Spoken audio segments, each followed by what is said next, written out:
je vais te révéler le secret le plus basique des experts en séduction, mais qu'ils n'osent jamais indiquer dans les conseils qu'ils peuvent te donner.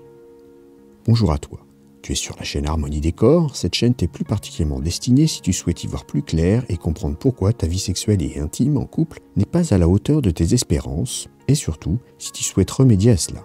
Je t'invite à t'abonner à cette chaîne et à souscrire à la newsletter du blog harmoniedécor.fr, harmoniedécor.fr. Tu recevras ainsi chaque semaine des compléments d'informations réservés aux seuls membres et qui viennent compléter l'article de fond qui paraît tous les vendredis. Revenons au sujet du jour. Je vais en effet te révéler quel est en fait le véritable secret des séducteurs nés qui alignent les conquêtes et trouvent des plans à tomber. Car même en écoutant leurs conseils, certes, tu réussiras à améliorer un peu ton score, mais tu n'arriveras jamais à ce que tu espérais. Alors pour commencer, il me faut tout de suite écarter un éventuel malentendu. Je ne suis pas du tout là pour te donner de quelconques conseils en séduction. Je n'ai jamais prétendu être un séducteur et ce n'est pas du tout ma façon d'être. Mais même si je ne suis pas le mieux placé pour donner des conseils en séduction, je suis cependant tout à fait capable d'analyser comment cela se passe concrètement. J'ai étudié assez précisément ce que globalement les sites expliquent tous ou presque. Je vais donc te donner dès maintenant les principaux conseils que les experts en séduction te donnent. Pour commencer, on va te dire ce qu'il faut travailler sur ta personne pour que tu sois bien préparé pour séduire. On va te dire qu'il faudra être en phase avec ton sexe et se comporter comme tel, la société l'entend en règle générale. Un homme doit être un homme, une femme doit être une femme. On va également souvent te parler d'alpha, sous-entendu il y a des classes d'élite et les autres. Bien sûr, il te faudra appartenir à cette classe d'élite, être leader pour réussir à avoir l'ascendant sur les autres et attirer sur soi une autre personne qui sera aussi leader, ou bien être le chef de meute. J'ai pour ma part un peu de mal avec cette théorie, car notre société prône de plus en plus l'individualité, et c'est à mon sens une notion antique. Ensuite, on te demandera de comprendre le sexe opposé, et on te donnera alors tous les clichés possibles à accepter comme valeur vraie. Pour mettre toutes les chances de ton côté, on te conseillera de choisir des tenues avec soin, mais également d'être positif et souriant ou positive et souriante. Ensuite, vient le moment de la rencontre, que ce soit en abordant dans la rue, au travail ou à toute autre occasion. À ce moment-là, on va te donner un tas de méthodes pour faire le premier pas. Certaines ne te correspondront pas forcément. On te donnera des sujets pour lancer une conversation et surtout la tenir dans la durée en posant souvent plutôt des questions ouvertes plutôt que fermées. Une question fermée étant une question où l'on répond uniquement par oui ou par non. Les meilleurs arriveront en plus à faire tout cela avec humour. C'est une qualité facilitant la relation. On te demandera ensuite de tout faire pour obtenir un premier rendez-vous qui sera le prémisse d'une relation et à obtenir son numéro. C'est d'ailleurs à ce stade que le secret intervient. Nous y reviendrons juste après.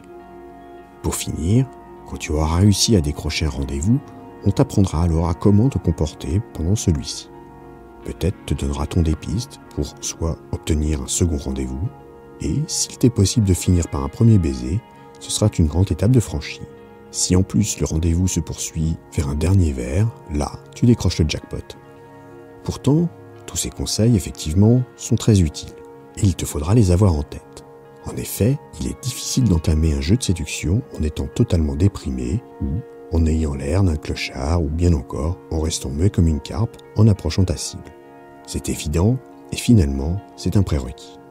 Cependant, même si tu appliques tout ce qu'on te présente et que tu tentes de l'appliquer tel quel, avec ta façon d'être, c'est sûr, ce sera sûrement un peu mieux qu'avant quand tu n'appliquais pas tous ces conseils et trucs à mettre en place. Peut-être même d'ailleurs que les résultats obtenus te satisferont à bien des égards. Cependant, malgré tous les efforts que tu feras, tu n'arriveras jamais à la cheville du séducteur né. Pourquoi ? Eh bien tout simplement parce qu'il oublie de te donner le secret, celui dont peut-être il n'a même pas conscience. C'est une chose d'ailleurs que tu ne partages certainement pas avec lui. C'est aussi pour cela que tu n'as pas les mêmes résultats. Je ne vais pas faire durer le suspense plus longtemps, voici le secret. C'est simplement de ne pas avoir peur de se prendre des refus. Et ces refus peuvent vraiment être une grosse proportion vis-à-vis des personnes que tu vas aborder. Les séducteurs ou séductrices ont un amour-propre assez bas et ils sont capables de ne pas avoir de ressenti suite à un échec. Au contraire, cela va les stimuler jusqu'à leur prochaine tentative.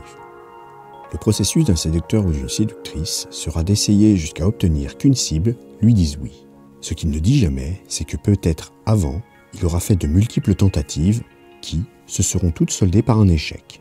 Mais peu importe, son but étant de lever quelqu'un, il ou elle va alors continuer jusqu'à réussir. Voilà le secret, et c'est ce qui te différencie d'un séducteur ou d'une séductrice. Pour toi, à chaque refus, c'est une grosse remise en question, des interrogations sur ce que tu es, ou ce que tu as mal fait, etc.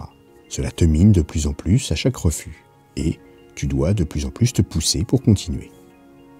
Bon, maintenant que tu connais le secret, à toi de voir si tu arrives à l'appliquer et à réussir à mettre ton ego de côté pour continuer coûte que coûte, refus après refus, jusqu'à tomber sur la cible qui répondra favorablement à ta requête.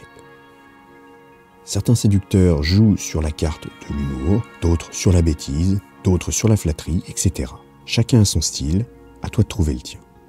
Dis-moi dans les commentaires si tu fais partie des personnes qui, comme moi, souffront de chaque refus encaissé, ou bien si tu as l'âme d'un séducteur ou d'une séductrice, où chaque refus est finalement un pas de plus qui te rapprochera de la réussite. Merci d'avoir écouté cette vidéo. Pour aller un peu plus loin et rejoindre le cercle des fins connaisseurs pour une sexualité épanouie, je te conseille de t'abonner à la newsletter. Tu retrouveras l'article complet, il te donnera plus de conseils et des astuces. Abonne-toi à la chaîne, active le petit pouce bleu, éventuellement ajoute un commentaire, et à bientôt.